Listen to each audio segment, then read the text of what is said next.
Hi folks, welcome to this week's Inside Track with Scottish Sun. As always, I've got Jim Delahunt here with me. Jim, tragic news yesterday with the death of jockey Tommy Jakes, somebody you'd interviewed at Ayr a few times. You got to know the boy, but just wonder if you just give us some thoughts, please. Yeah, it's very, very sad. I was quite shocked when I heard the news yesterday. I think he'd even ridden the day before. He had some rides booked for the rest of the week. Tommy Jakes, a lovely young man, a very progressive and promising young jockey, and worth mentioning, I think, in the context of our programme, Robert, that he rode an awful lot for the Scottish trainer Linda Perrott. He had 17 winners from around about 170 rides for Linda. And Linda really believed in this young man. She put a very emotional piece on X/Twitter yesterday, just saying how much they're going to miss him. It's a tragic situation, and if Linda was using him so much, I can tell you she knows a jockey when she sees one. Former champion apprentice Lee Newman started out with Linda Perrott when he was a schoolboy. I remember riding alongside him when I was an ageing amateur. He was just a kid, and he went on to become champion apprentice. And Linda obviously saw an awful lot of Tommy Jakes. And decided that he was a young man she was going to put a lot of trust in. He rode a lot of winners for her. He stayed with Linda quite a lot of times up in East Kilbride when he was up here racing. And I know that Linda and all the team at her yard feel tremendous pain over what's happened. It's a shame for his friends and family, and all our thoughts are with them, Robert. Yeah, and I'd just like to say as well, thoughts with Duncan Davidson's family. Yeah. Duncan died at the other end of the age spectrum, thankfully, but Duncan died a couple of weeks ago. Well-known colours in the north, those pink and black colours round about Kelso and Ayr and whatever. We've seen him for years. I mean, some great horses over the years. Mirage D'Or second in the Coral Cup under his daughter Rose and things like that, and Middleton Dean for Nicky Richards back in the day. But I think the success that probably was most emotional for him was when his daughter Rose trained his horse Big Iron on his hip to win the Borders National, which he sponsored that year. So yeah, that's right. It's almost like they maybe planned that a wee bit, Jim. Keep the money. But anyway, Duncan Davidson died at age 84, so it's a sad loss for Northern Racing. But I'd like to think maybe in future, maybe a few years down the line, Rose and the family might resurrect those colours. You know, you've seen it with the Hemmings and whatever. It'd be nice to see them back on track at some point. But as you say, it's sad time for Northern Racing there. But we'll move on to the track, Jim. Tom Broughton, we flagged up last week. Wow. We'd had two winners that week. He rode La Lupa for us. He censored another two. He's now 5 in the bounce. He runs 2 at Weatherby today.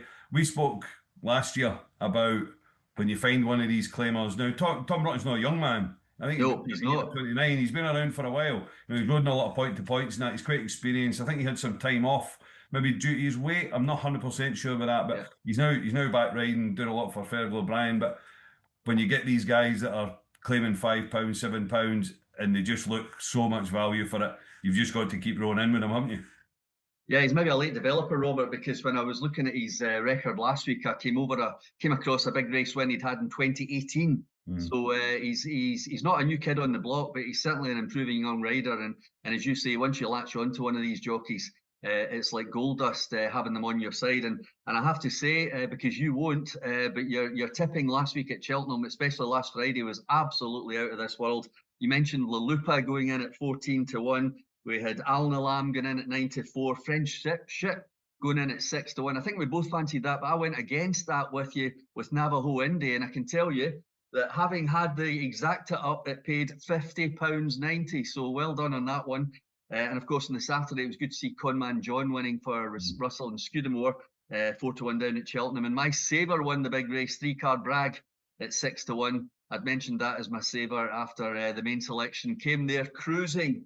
Oh, Jolie Smoke, looking as though it was going to win and just blew up. It obviously missed having that prep run at Chepstow. But we had a great couple of days last week, Robert. So onwards and upwards, and let's see if we can get a few more today. Yeah, just the Friday one, Jim. It's the old rule: the shortest one beats you, isn't it? The Henry de Bromhead one was for the Yankee, and so it's always the shortest price that chins you. But there we go. We move on. Weatherby this weekend, the Charlie Hall, big meeting in the north. Wee bit disappointed with the field sizes, Jim. Yeah, it's a little bit disappointing, but I suppose it's the time of year. Trainers are ducking and diving. Some want certain types of ground, others want other kind of ground. And We just have to go with the flow at this point. Obviously, we had good fields at Cheltenham last weekend after disappointing fields at Chepstow the week before. It was a good meeting at Kelso last week. There's a big fields at Ayr tomorrow, which we'll come on to, but that's obviously lower class racing. There's decent fields at Ascot, but Weatherby, I think they will be a little bit disappointed just with the main races. But obviously, we're going to look at the Charlie Hall first of all. And in the Scottish Sun this week, I was very much on side of the Real Whacker, and that's very much the horse I'm with this weekend, with Brian Hughes riding at Wetherby. It means he can be at Ayr to ride a couple for his new retaining owner, Jimmy Fife, but I'm sure the Real Whacker was involved in those negotiations, because he is the horse that is running at Wetherby tomorrow. It's a 3-mile chase, which he won last year. Remember, it's a Grade 2, and because he won last year, he's got a £6 penalty. So the Real Whacker, I think, can do it again, and I'm basing that on the fact that I thought he ran a really nice prep race at Perth. He did everything correctly at Perth. Should have put him absolutely spot on for this, and the Real Whacker is going to be my selection now. Pick Dory, we know, will probably be fit, Robert. His record first time out is very, very good indeed, and Paul Nicholls very much in form. I'm going to tip up one of his later in the programme. And obviously, Hewitt, the Irish challenger, looked very, very forward when he won at Thurles over hurdles the other day. So obviously that's going to be a big challenge as well for the Real Whacker. But I think he's been laid out for this race. I don't think he's a Grade 1 horse, Robert. I think he's probably Grade 2, Grade 3. This is absolutely perfect. They've got him 100% fit for it. Brian Hughes has cried off at Ayr, and I think the Real Whacker will win. Well, I've no argument to put up against you, Jim, because I've been through this race time and time again, and I do not have a clue what's going to win it. You can make a case for every one of them, even Jello. But I mean, how would you know if Venetia Williams horses are in form? She's had 2 runners since May, so I'm just happy to leave it. I'll give the Real Whacker a cheer for you, and hope he does the business. But I just can't make head nor tail of it, to be perfectly honest.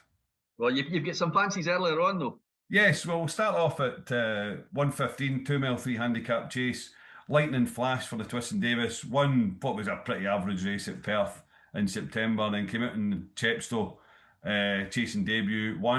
Jumping needs to be scrubbed up a wee bit. Wasn't he the cleanest jumper? But the way he won at Chepstow, he looked like a horse that's got a bit more to come. Up £5 for that, but I'm not sure that will stop him against this field. The only problem is the price, Jim. I'm not quite sure I like 15 to 8, so I'm not 100% I'll be getting involved at that price. If he drifts, then maybe, but they opened him up at 15 to 8 last night, and I thought, that's a bit skinny for me. But I think Lightning Flash will have a huge chance in that race. But the 150, Jim, the Mayor's Hurdle. We've only got 3 runners here. We've got the champion hurdle winner, we've got Katira, we've got Dysart Enos. Never gets a big field this race anyway, does it? No, it doesn't, and it's just a look and learn, isn't it? It's let's see if Golden Ace still has 4 working legs at either corner. And Dysart Enos, I'm a big fan of this mare, so I'm hoping she'll run well. She's getting £6 from Golden Ace. You're never sure if Jeremy Scott's are going to be absolutely 100% first time up. So definitely not a betting race. And you might think the West Yorkshire Hurdle over 3 miles isn't a betting race either, but I'm just tempted to get with the favourite here, and that's Strong Leader for Ollie Murphy and Sean Bowen. I think he's a class act in this race, despite the presence of what I think will be a fit Doddy the Great. I think they quite fancy having a crack at this. Nicky Henderson, James Bowen in the saddle on that one. Sean's brother, who I think is chasing him in the jockey's title race, but at a very respectful distance. Strong Leader, I think, on his best form would be good enough to win this. And the fact that Murphy has got his horses so well forward for this time of the year, I don't think he'd be going for this valuable race at Weatherby half cocked. So Strong Leader, he was 13 to 8 last night. I think he might just drift out to 2 to 1, in which case I'd be very, very interested. Otherwise, I'll just be including him in some multiples, but Strong Leader for me. Yeah, fitness is a big thing at this time of year, Jim, because you never know whose horses are forward, who's maybe had wee bits of disruption to their prep and things like that. But in the 3:30, the 2-mile handicap, we know that Pure Gold's going to be fit. She's been running through the summer. She's she won at Perth. She's then went and backed it up at Hexham. Now, I actually got a friend that's in the syndicate that owns this, and we thought that Hexham, well, she hit her ceiling, but she certainly hadn't. Won by 7 lengths that day. She looks like she's got more to come. Again, though, the only thing's the price. She was 33 to 1 at the start of the week. People have cottoned on. She's now 5 to 1. So Pure Gold, well, I'd love her to run well. I'm not sure I can back her at 5 to 1 now when she was 33s at the start of the week. But There we go. And then Don't Mind If I Do in the same race, back in better ground after bombing and heavy at Wincanton. Had some real interesting novice form down in the south for Alan King. So he's the obvious contender at 3-1. And Go Dante will probably be popular in that race as well, won't he? But I just noticed he obviously won at Sandown at the end of the season. Yeah. But I noticed he's never won off a mark of 130 or above before, so the handicapper might just have got him in his grip. And you would wonder if there's something maybe later in the season that the Murphy stay will be planning for him. But I'll be giving Pure Gold a cheer. If backing 5-1 shots that were 33-1 3 or 4 days ago is your thing, then get involved. But I'm not sure I can do it. But I hope Pure Gold wins the 330. Yeah, I'll just watch that one from a distance as well, and also from my perch at Ayr, I'll be keeping an eye on Ascot too. And you've got one in the 130, Robert, the Novices Limited Handicap Chase. Yeah, I think no questions asked. Comfortably the best hurdler of these, so I think if Ben Paulin's got him ready, he should have enough to go, be ready to go there. I mean, I thought it was interesting that Lucinda Russell's taking old Gregorian down. Yeah. I'm only runner on the card with Alan Doyle sent down to ride it. I mean, he's got a bit of eye-catching form in the Moor Battle. He was third in the Moor Battle behind Kraken Rhapsody and Alnalam, who obviously won for us last week over fences. So, and he's also got the advantage of a run, having won a 2-runner race, which turned into a 1-runner race when the favourite fell at Weatherby. But I'm just not sure he's the most trustworthy. I've backed him a few times when I've expected him to run well and he's bombed. So I'll just be watching him. And I think no questions asked in that 2 mile 3 novice handicap should be there or thereabouts. Just a word about old Gregorian in her Lucinda and Michael's thing in the Racing Post this week with her horses to follow. They said his jumping was very, very slick at Weatherby. They were very happy with that. And he definitely wants 2.5 miles, well improved going up in trip. So there you are. Right. They've been perfectly open about that. So we'll keep an eye on old Gregorian as well. He did jump well that day at Weatherby. He did. And I mean, I don't think it was a certainty that the favourite was going to beat him. I mean, he was getting close enough to him. So yeah, again, I've just got it in my mind that I backed him at Aintree when I expected him to run well, following it up for the Moor Battle, and he completely bombed at Aintree. So he's got a black mark against his name at the moment, Jim. I need to see a bit more. Yeah. The next race is one of the valuable races on the card, or the more valuable races on the card.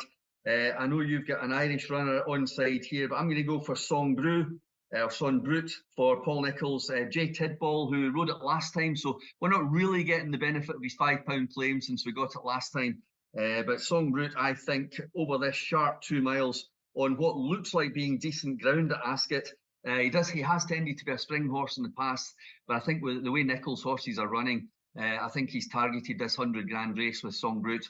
And I think, remember, it was a horse which the female jockey, now name escapes me, she's now in France. Bryony Frost used to ride very well. I think Harry Cobden's had a crack at it as well, but Jay won on it last time, and I think Son Brut is still well enough handicap, but you're going against me here. Well, Son Brut, I do see the angle in it, but we've backed it twice at Aintree now, back to back. It's won the same race back to back. It's actually starting this season at the same mark he started last season, and they got him down to 100, 130 before pulling the trigger at Aintree. So I'm just a wee bit worried the plan might be the same, Jim. That they'd be looking to go back there, but you could be right. You could be right, but I still think he's an improving 7-year-old. So I'm going to stick to my guns. Well, the one I fancy is Special Cadeau, Henry de Bromhead. We talked last week about when he brings chasers over here. Ascot's not a course that he comes to very much. He's only had 3 handicap chase runners here in the last 5 years, 1 winner, so that's fine. Stable in form, should have a fitness edge over the field. He was second in a novice chase behind Westport Cove of Willie Mullins and King of Kingsfield for Gordon Elliott at Roscommon in September. Ran well that day. He's no longer a novice because he'd won last season, so he has to go to open company now. I think 9-1, he'll be a solid each way bet at 9-1. Special Cadeau. Special Cadeau for you there. I think we're both together on a selection in the Labaza handicap hurdle at 310, and that's the horse that was runner-up in the Welsh Champion hurdle, Alexei, for Joe Tizzard and Brendan Powell. The more I'll watch that race back, I think Alexei ran a really cracking race. We both agreed that Celtic Dino was the one to be on that day, but Alexei certainly caught the eye, and I think off this mark, with the tongue tie staying on, Alexei for Joe Tizzard and Brendan Powell in that 2 mile. It's quite a sharp handicap hurdle, but I think he'll be fine there. And Tizzard's horses are not bad form at all. Well, one I've actually had a few quid each way on Torrent, the 4-year-old Yeah. in the race. Ran a nice race behind Gibbs Island at Chepstow, and that one beat Give It To Me OJ in the past at Haydock. So you just take a wee form line through that. I thought 20 to 1 was overpriced. So Torrent and the 310 is my each way bet at 20s. So I think you were going to mention Blow Your Wad, Jim, 255. Yeah, and the Sedexo Gold Cup at 3:45. It's obviously a 3 mile handicap chase. Again, it's another 100 grand chase on the card, which is absolutely fantastic for this time of the season. Tom Lacey trains this one. It's coming back, running for the first time since having a wind up. He's got form round Kempton, and while it doesn't naturally translate to Ascot, it's nice that it's right-handed, and he might even be better suited by the stiffer 3 miles at Ascot. He's a horse that Tom Lacey has said in the past is going to be better once he steps up in trip. He hasn't had many chances in the past because of one or two problems, but those performances at Kempton give me a great deal of hope about this race. One of them was a really good grade as well. And with the visor on for the first time, he has won in the past in first-time cheek pieces, and something like that, putting a visor on first time, just suggests to me that they're going for it, and there has been decent money each way in the anti-post market this week. So I think it's well worth taking a chance on Blow Your Wad for Tom Lacey, who had a winner at Kelso last Saturday, incidentally. Horse is very much in form, doesn't run too many at this time of the year, but Blow Your Wad, the one for me. But there's plenty of chances in this race, isn't there? Yeah, yeah. I have to say, Tom Lacey's just a stable I cannot catch at all. If I don't fancy them, they come and beat me. If I fancy them, they get beat. I just can't catch them at all. But anyway, we'll move on to 345, 3 mile handicap chase, which last year was won by Chianti Classico, who everybody was talking about being a Gold Cup horse or Grand National horse. But I don't think there's one of those in there this year, do you? Well, apart from Blow Your Wad, which I'm going for, but I know that you fancy Neon Moon for the pipe yard. Yes. I think £6 low. He was fourth in the race last year, £6 Yeah. lower than he was 12 months ago. Pipe Stable's coming into a bit of form now. They won into Newton Abbott the other day. He also goes well fresh. He's won first time up the last 2 seasons, so there's enough boxes ticked there. Also, think the setup of the race will suit him as well because you've got Baloo, the changing man, Beachcomber, who'll likely go forward, plenty of pace in the race. That'll just let him sit in behind and pounce hopefully. And the other one I've backed as well, Jim, is Baloo. I just think the market raising form of that summer plate just. Yeah. I know it's summer form and when the winter horses come out, but I just think there's so many winners in behind. You know, Ballysacks Hank, who won the race, has won on the flat since in Of Ireland. course. In behind, you'd shake your tail feather, risking the ground, hang in there, sure touch, statue Oreo. So there's loads of winners in behind there. He's been kept on the same mark, 136. So I just think Baloo must have a chance at 14 to 1 each way. Well, fingers crossed that we do well at Weatherby and Ascot. I'll be working at Ayr on Saturday, presenting down there, and we've got quite a big event after racing because we're going to see Myertown for Lucinda Russell and Michael Scudamore, which is going to be doing a public schooling gallop. So he'll be jumping 2 miles of the chase course, jumping the fences as he goes around. Peter Scudamore has assured us that he'll be very identifiable. So the punters who stay later after the last race will be able to watch Myertown having his pre-race gallop for the Coral Gold Cup at Newbury at the end of November. Obviously, he's going to do a lot more work between Saturday and then, but it'll be very, very interesting just to see him out on the course. The punters will be well informed that this is happening, and it'll be good to see them to see Myertown having a schooling gallop round Ayr on Saturday afternoon. That's right after the last race, but before that we hope to have backed one or two winners, and the horse which might just be unbackable is the horse which his reputation goes before him, Robert, in the first race, the Novices Hurdle at 12:48, and that's Upon Tweed for Nicky Richards and Danny McMenamin. And this horse obviously has bumper form, which ties in with Conman John, who won so well at Cheltenham last week. And I don't expect that we're going to get any sort of a price about Upon Tweed because his reputation goes before him. Yeah, I mean, he was hugely impressive that day at Newcastle, wasn't he? I mean, the way he took off. And the thing is, I actually was looking at his pedigree because you're thinking, well, Conman John, we now know he's not a 2 miler, he's a 3 miler. Yeah. But Upon Tweed's pretty much bred to get much further as well. So Correct. you would hope he's more than just a speedster. But I mean, Conman John's already put his flag in the ground for being a real exciting horse for the North. Hopefully, Upon Tweed will come out, win tomorrow, and then we've got two of them to go south to Warway later in the season. Exactly. And I'll tell you something else. I mean, if you think back to the Mark Johnson days, not the Charlie, Mark used to bring some of his best 2-year-olds to Ayr to make their debut.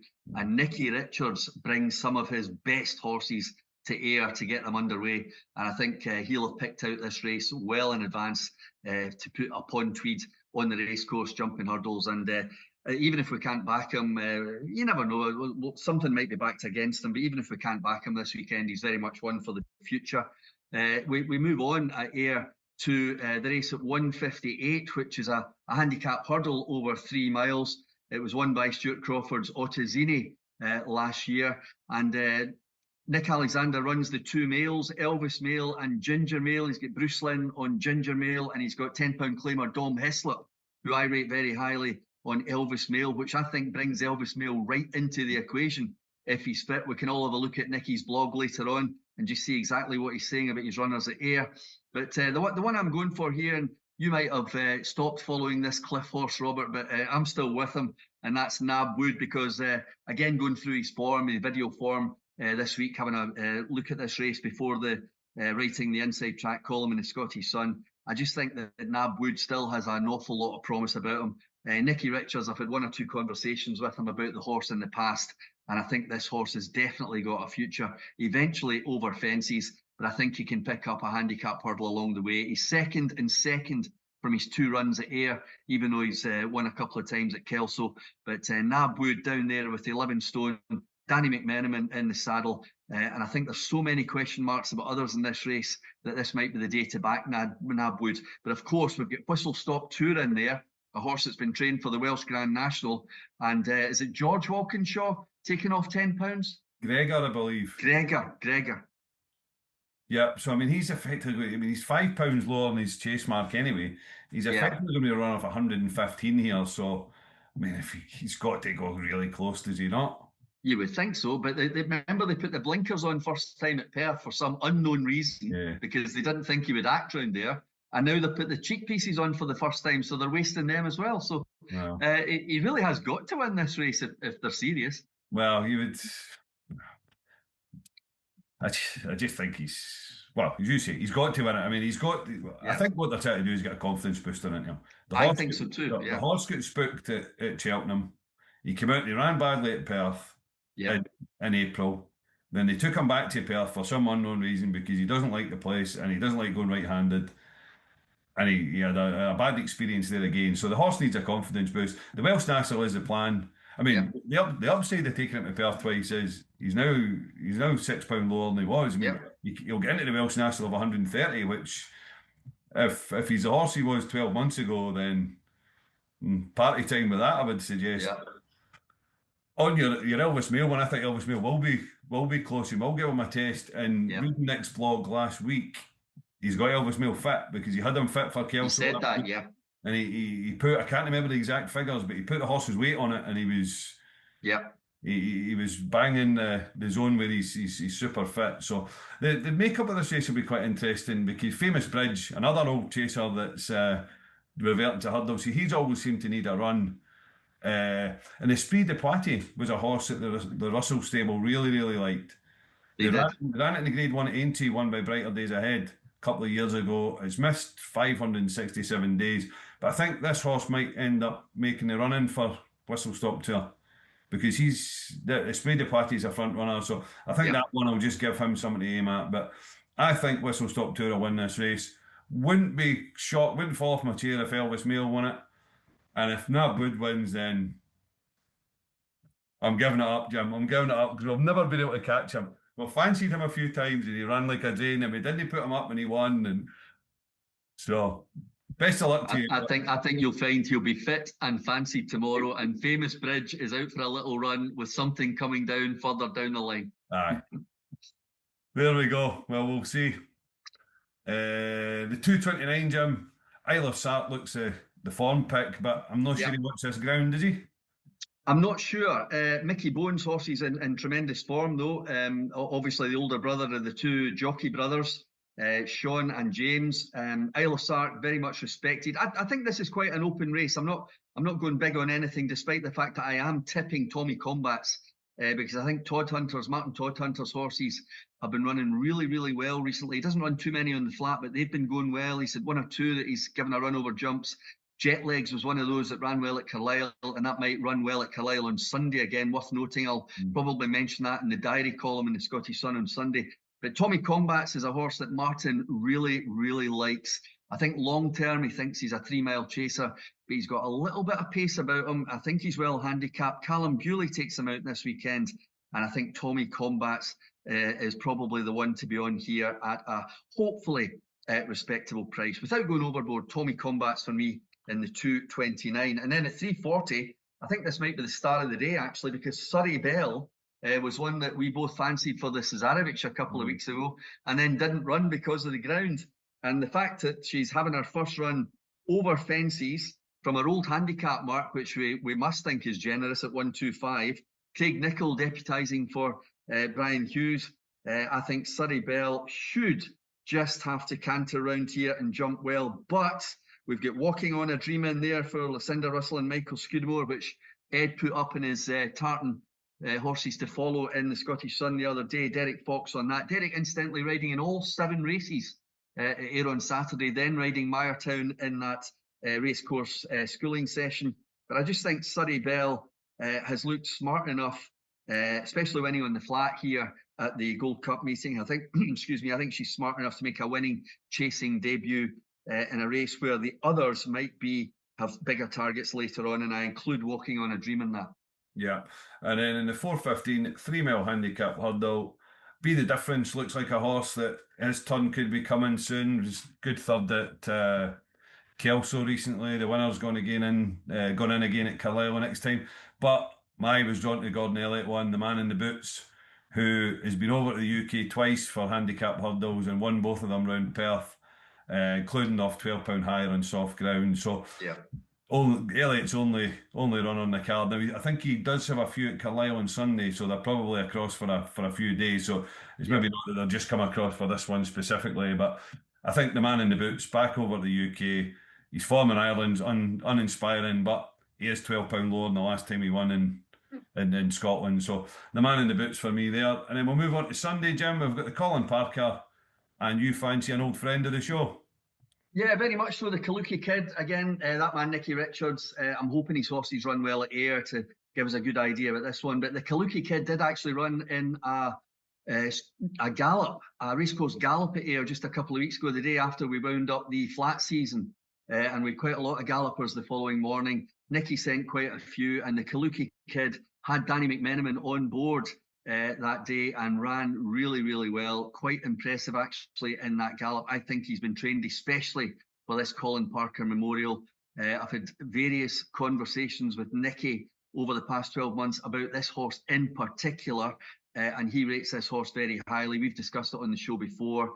He has the form in the book as well, although he disappointed last time out at the end of last season. He's got a little bit to find on the figures. There's no getting away from that. And I know that handstands for Ben Pauling, whose horses you've already mentioned, they're in tremendous form, may well be the one for the money in this race. But I think the Kaluki Kid is going to run a huge race at Carlisle on Sunday. And remember, Nicky targets this whole meeting because the opening race is named after his father, the late Gordon Richards. He doesn't have a horse in that this year, but I think the Kaluki Kid will have been laid out for this Colin Parker Memorial, and that's the one I'll be talking a bit more about in the diary column on Sunday. Thanks, Jim. Looking forward to reading it. Thanks very much, folks. Thanks, everybody.